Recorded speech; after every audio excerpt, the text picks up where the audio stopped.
Ever feel like the second you move away from your favorite lick or position, the music just starts to get away from you? Well, today I'm going to show you a simple practice trick that I call focus noodling, and we're going to use it to connect this C shape E7 to two other shapes around the neck without getting lost. Let's dig in. If you've been around BGI for a while, you've probably heard me talk about something I call focus noodling. It's basically jamming, but with a purpose. Instead of wandering around the fretboard aimlessly, like noodling, we put a fence around everything that we're exploring so that every note is in some way helping us get better at something specific. And today, that something specific is moving confidently between three cage 7 shapes for E7. We're going to start with the C shape, and we're going to find a way down into the D shape and then up into the A shape. Once you get this down, you're going to start feeling those shapes and how they link up into one bigger map of the neck, and that's where things get to be a whole lot of fun.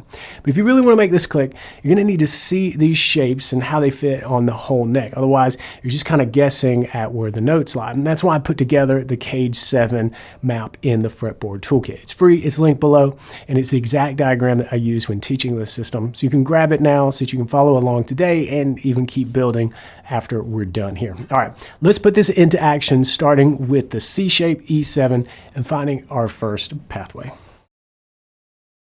Here's why this matters. If you only know one way to play E7, you're kind of stuck in that one little spot on the neck. But this gives you a smooth escape route down to the D shape without breaking the groove. Let's start with our C shape E7 here, rooted at the 7th fret on the 5th string. And we're going to map out the minor pentatonic scale, but we're only going to do so on the top 3 strings.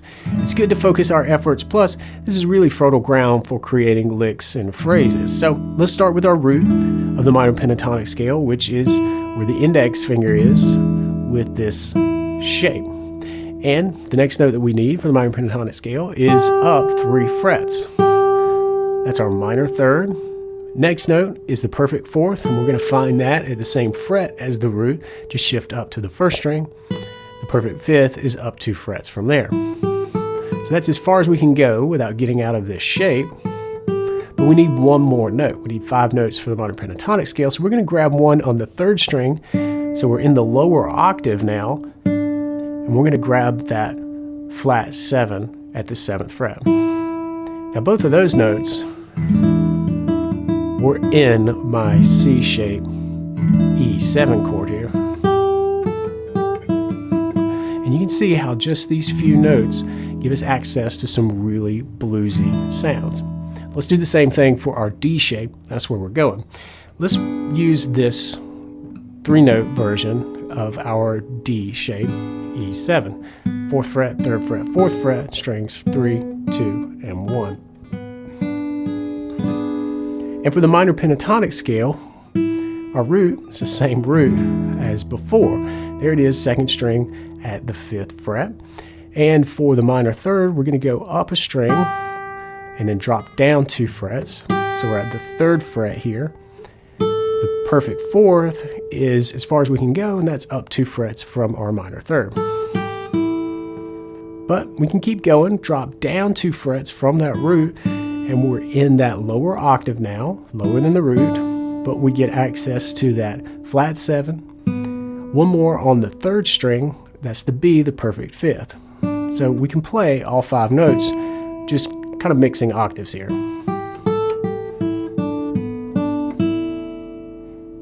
All right, so now let's work on connecting these two.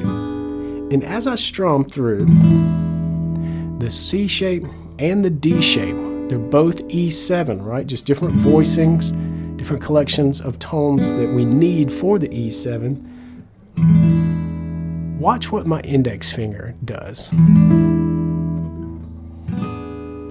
Notice that it just slides down along this 2nd string, down 2 frets, from that root down to that flat 7. That actually is our first pathway. So we can use that pathway as a way to connect us to the 2 positions.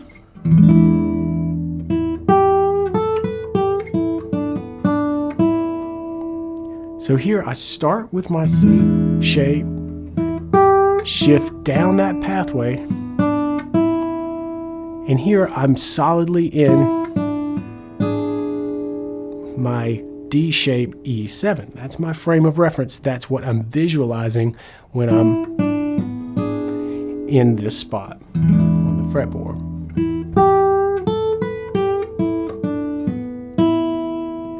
So practice that move a few times until it becomes second nature. Once it's kind of in your muscle memory, then you're going to be ready to start weaving it into your own ideas, and that's where focused noodling comes in. I want you to play the chord shape and then focus on short licks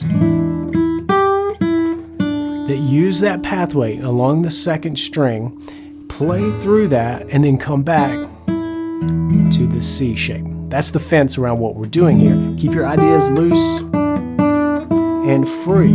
That's the idea behind noodling, but use that pathway and come down to D and then back up to C. That's how we're going to start learning something as we're noodling around here. I'm going to share my own focused noodling jam in just a bit, but first let's connect the C shape up to the A shape along the second string pathway. Moving down the neck is great, but we can also move up the neck, and that's a great way to start conquering the neck, to say what we want to say musically. So let's add the C to A shape pathway here. And just like before, we're going to keep things super simple and use that second string as our pathway for the connection. Now let's connect our C shape the other direction. Let's move up the fretboard, which means that we're going to move to an A shape next. They share the same root, 7th fret on the 5th string. Then we play the 9th fret, then 7th, then 9th, then 7th. That means we've got a bar at the 7th fret here for this chord shape. And when we find the minor pentatonic scale on the top 3 strings only, we can start 3rd string, E note at the 9th fret. And then our next note will be the minor 3rd. That's moving up to the 2nd string and down a fret. So now at the 8th fret, up a step for the perfect 4th, and then up a string, drop back down a fret again for the perfect 5th, and finally the flat 7th is here on the 10th fret.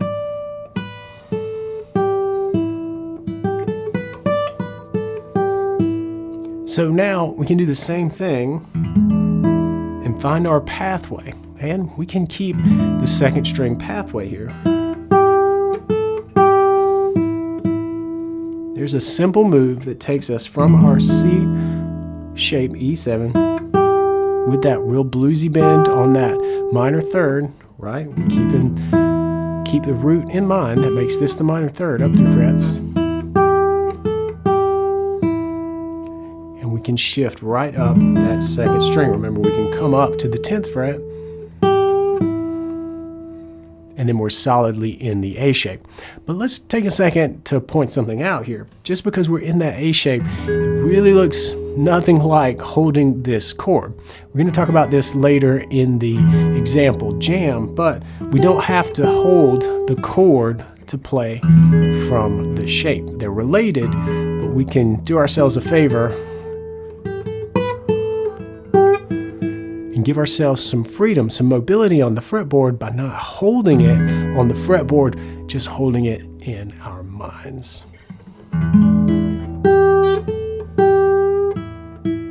All right, once you've got the move down, start adding your own twists with some focused noodling. Here's an example jam from my own focused noodling that uses both pathways, down to the D and then up to the A shape.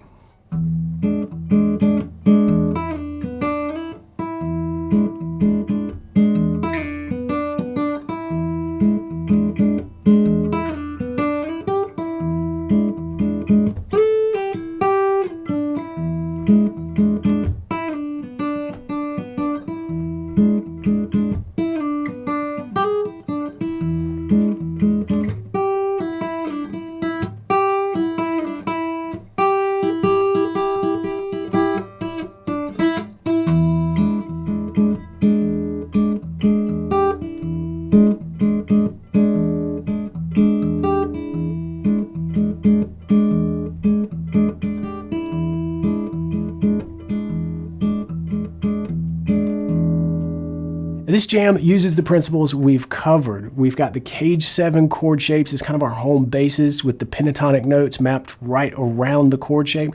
And then we're using the pathway along the 2nd string to connect them. If you're a MyBGI member, then you have the PDF tab and the interactive tab player for this jam. But we're going to break down the big picture ideas at play right now. We're playing the main groove out of this C shape E7. And you might notice right off the bat that this doesn't look like the same thing on the fretboard.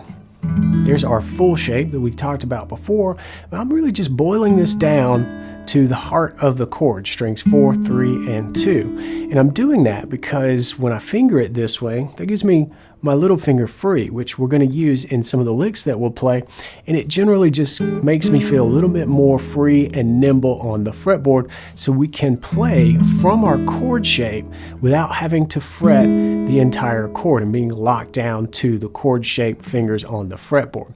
We'll see that come up again as we move through the arrangement, but here we're going to set this up with this groove,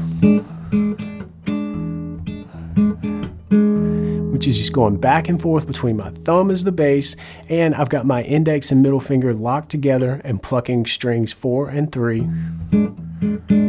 with this little rhythmic motif. But we get started right away with some licks. So you can see here how my fingers kind of released from the fretboard. Again, we don't want to be holding the chord down the entire time we're doing that.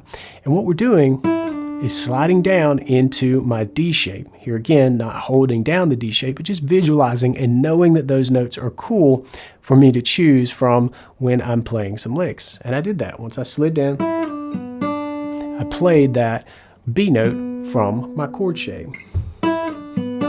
Slid back up, and then finished off with my root. The second time around, we just pick it out a little bit more. The third time around looks a lot like the first with a little twist on the end.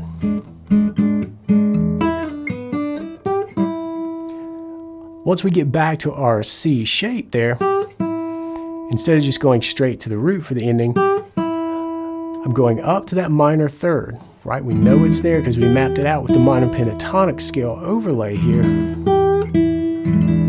earlier.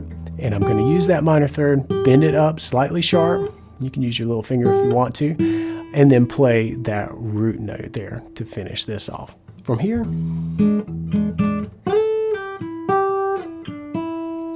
you can see we're going up the fretboard and we're going to connect from our C shape up to our A shape. But here again, I'm not locking myself down and playing that A shape. I'm just visualizing it, visualizing the notes of the minor pentatonic scale around it so that I know what I'm doing when I get here. I'm going to slide up into the 10th fret here, pull off down to the 8th fret, and then play. This is my root. Remember, we mapped this out earlier in the lesson. And then slide back down along that 2nd string pathway and finish up in my C shape E7 here. And the next couple of phrases are very similar to the first, but just really building the intensity through a little more repetition down here in the D shape. But there is one trick that I want to show you. Here, we did something a little bit different than we have done before. This note, the G sharp on the 4th fret of the 1st string, is not in the minor pentatonic scale, but when we play our chord, it is in the chord. Remember that the minor pentatonic scale here would have skipped over that note completely, but we can use all three on that 1st string, the G sharp, and the A. Here, I'm going to use it as a little embellishment with a hammer on from the G up to the G sharp as I hit the root, the flat 7, and then back to the root. Notice when I played the root that last time, I shifted my finger up, so I'm really shifting my whole hand up, and I can get back to my C shape here. From here, we shift into a different set of licks that will feature more of the minor third.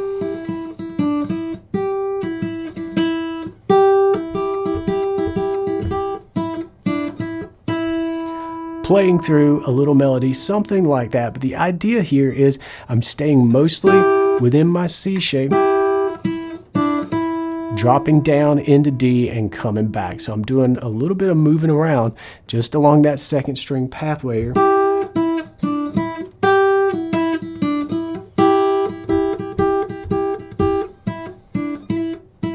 As I finish up, and then just head back to my C shape for the main groove. At the start of this lesson, I said the practice trick can really help you move smoothly between shapes without getting lost, but that's just one starting point. What happens when you start connecting shapes all over the neck and even through chord changes? That's when you stop getting stuck and start playing the blues anywhere on the neck. So watch Tuesday Blues number 497 next to see how it all connects and grab a few examples that you can steal for your own playing. I'll see you there. Until then, practice smart and play on.